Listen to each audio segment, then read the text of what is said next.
حب الأنام শোনো মানুষ, আল্লাহকে ভয় করো। কিয়ামত দিবসে সব চাইতে কম আযাব যাকে দেওয়া হবে, তার পায়ের নিচে একটা কয়লা রাখা হবে জাহান্নামের।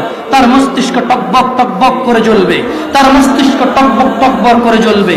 এই ব্যক্তি মনে করবে আমার চাইতে বেশি শাস্তি মনে হয় আল্লাহ তাআলা যত মানুষ সৃষ্টি করেছে আর কাউকে দেয়নি।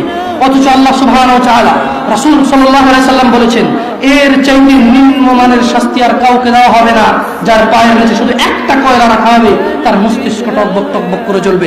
আল্লাহ সুবহানাহু ওয়া তাআলা বলেন, ইউবাশশিরুনহুম, ও মুহাম্মদ সাল্লাল্লাহু আলাইহি সাল্লাম, আপনি দেখবেন অপরাধীরা যারা ঘুষ নিয়ে ব্যস্ত, সুদ নিয়ে ব্যস্ত, জিনা নিয়ে ব্যস্ত, মদ নিয়ে ব্যস্ত, জুয়া নিয়ে ব্যস্ত, মিথ্যা নিয়ে ব্যস্ত, আযানকে পরোয়া করে না, সালাতকে পরোয়া করে না, বেনামাজি ভাবে কুফরি মনে করে না। ইউবাশশিরুনহুম, আপনি দেখবেন ইয়াওয়াদুল মুজরিম, এই অপরাধীগুলো লাউ ইফতাদি মিন আযাবি ইয়াউমিযিন বিবানি, তারা আল্লাহকে বলবে, ইয়া আল্লাহ, ইয়া আল্লাহ, এই ছেলেকে নিয়ে নেন, ইয়া আল্লাহ, এই ছেলেকে জাহান্নামে দিয়ে দেন, আমার মুক্তিপণ হিসেবে আমি ছেলেকে দিয়ে দিলাম, আমাকে আজকে আপনি জাহান্নামের আগুন থেকে বাঁচিয়ে দেন।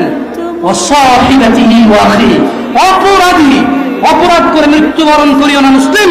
এজন্য আমি বক্তব্যের শুরুতে বলেছিলাম, ওয়ালা তামুতুন্না ইল্লা ওয়া আনতুম মুসলিমুন।